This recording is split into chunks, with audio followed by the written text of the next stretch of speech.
Assalamualaikum, perkenalkan nama saya Steven Tangga Putra Bastian dari Prodi Sistem Informasi. Pada malam hari ini saya ingin menjelaskan eh, tentang tugas 3 pemrograman berbasis web.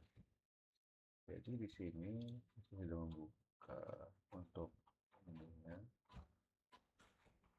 Kita diminta untuk menerapkan sistem perorganisasian code JavaScript Framework Vue.js dan memanfaatkan konsep view component dan view template. Lalu kita diminta untuk dapat menerapkan fungsi untuk menampilkan data dari OneStage atau direktif vtext dan direktif uh, vtext. Oke. Lalu untuk ini tuh untuk menghasilkan output yang diharapkan. Lalu kita juga diminta untuk menerapkan fungsi conditional atau pengandaian eh, dengan menerapkan operator condition yang sesuai untuk menghasilkan output yang diharapkan. Dan eh, diharapkan juga agar kita mampu menerapkan data binding, entah itu one way atau two way, melalui jenis direktif data binding dan penggunaan properti untuk mengolah data yang sesuai untuk menghasilkan output yang diharapkan. Lalu kita juga diminta untuk menerapkan fungsi watcher, lalu menerapkan pengolahan data array melalui direktif v4, baik untuk zero base number index maupun name base index. Lalu setelah itu kita diminta untuk menerapkan formatting data text menggunakan konsep filter, dan kita juga diminta terakhir untuk menerapkan penggunaan custom element, view component, dan property template. Di sini sudah ada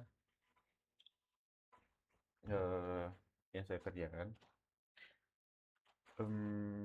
Jadi fokus utama dari tugas ini adalah melakukan migrasi proyek aplikasi web dari yang awalnya menggunakan JavaScript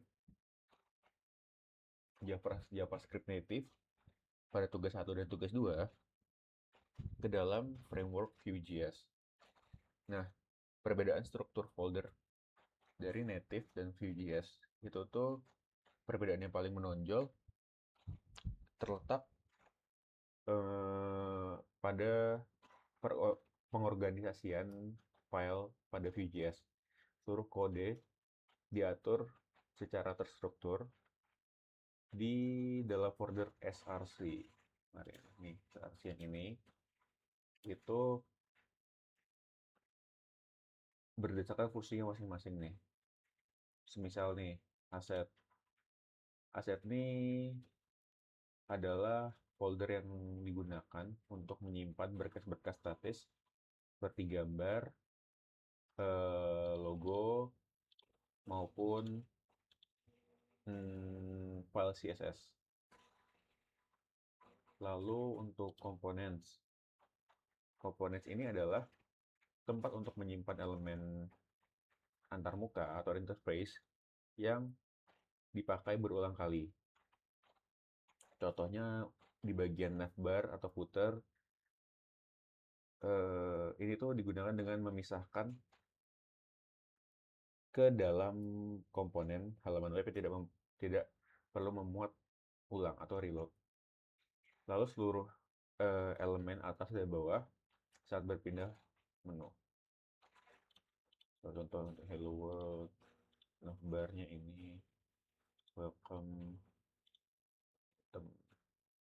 Lalu di bagian router itu berperan sebagai sistem navigasi utama yang mengatur jalan pintas atau rute antar halaman aplikasi secara otomatis.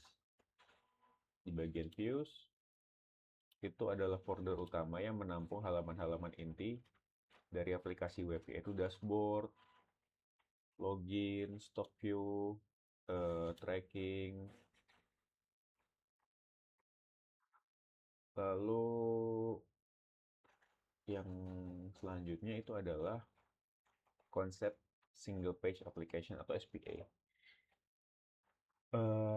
Aplikasi Vue.js ini bekerja dengan arsitektur single page application atau SPA, di mana berkas index.html hanya berperan sebagai kanvas dasar. Nah, kode pada file main.js itu bertindak sebagai penggerak yang merender isi sebagian komponen dari folder views ke dalam kanvas tersebut. Mekanismenya ini membuat aplikasi terasa jauh lebih ringan dan cepat saat diakses dibandingin dengan metode native, karena komponen-komponen halaman yang sudah siap sebelum itu dipanggil. Lalu penerapan sintaks khusus Vue.js itu terdapat beberapa tag dan penulisan kode khusus yang diterapkan dalam proses migrasi ini. Kayak misal contoh template itu tuh berfungsi untuk membungkus kode-kode HTML, lalu script setup itu digunakan untuk menulis logika JavaScript halaman yang lebih ringkas dan terpadu dalam satu file. vModel itu berfungsi untuk menjalankan fitur two-way data binding atau sinkronisasi data dua arah antara tampilan HTML dan logika JavaScript. Lalu add-click itu adalah sintaks penulisan event penekanan tombol di Vue.js yang menggantikan fungsi one click pada JavaScript native. Vif dan Velse itu digunakan untuk rendering kondisional.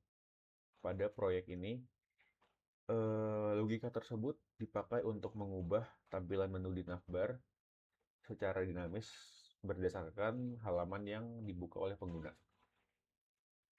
Lalu kita langsung aja kita tes aja ya kali ya.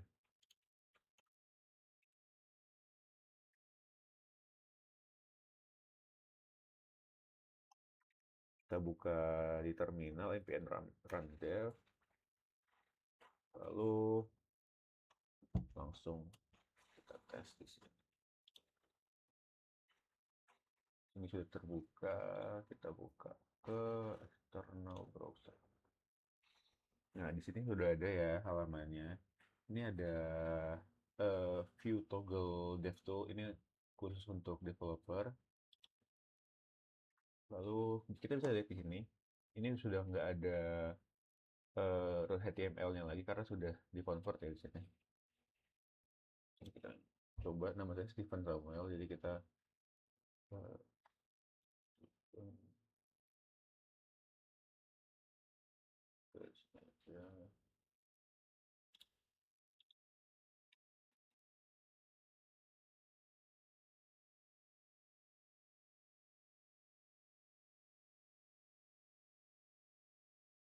sebelumnya di sini untuk alamat rumah paspor sini udah bisa. Lalu di sini juga ada akun baru. Login berhasil, Steven Samuel nama saya. Lalu masuk. Di sini sudah ada dashboardnya. Selamat pagi. Sekarang sudah menunjukkan jam segini. Lalu di sini ada monitoring prosedur, kabar ajar, histori transaksi. Yang terpenting ada di sini. Kita coba ke informasi bahan ajar terlebih dahulu. Jadi kita bisa menampilkan stok yang menipis.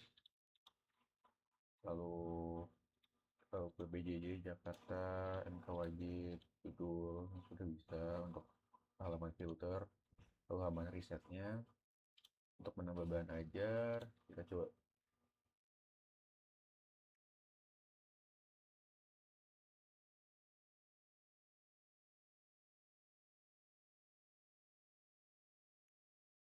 ini kategori MK wajib Jakarta Surabaya. Nah, harga 120.000, jumlah let's say 12. Catatannya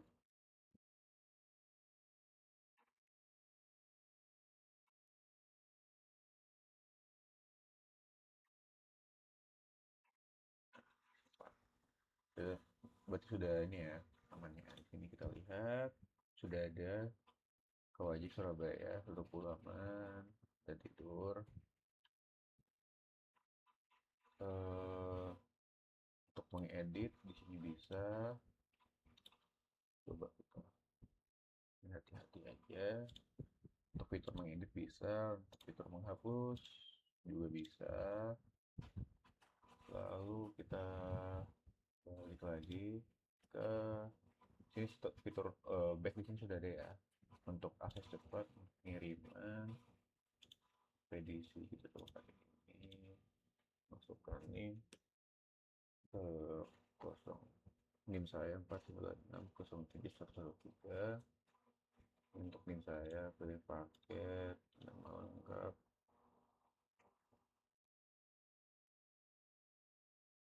tanggal kirimnya tanggal segini, lalu kita tambahkan detail baru. Ada, sudah terdaftar. Untuk detail ini sudah ada juga, sudah muncul. Mungkin ini laporan juga sudah ini. Kita logout saja, logout berhasil. Mungkin begitu saja penjelasan dari saya untuk hari ini. Assalamualaikum warahmatullahi wabarakatuh.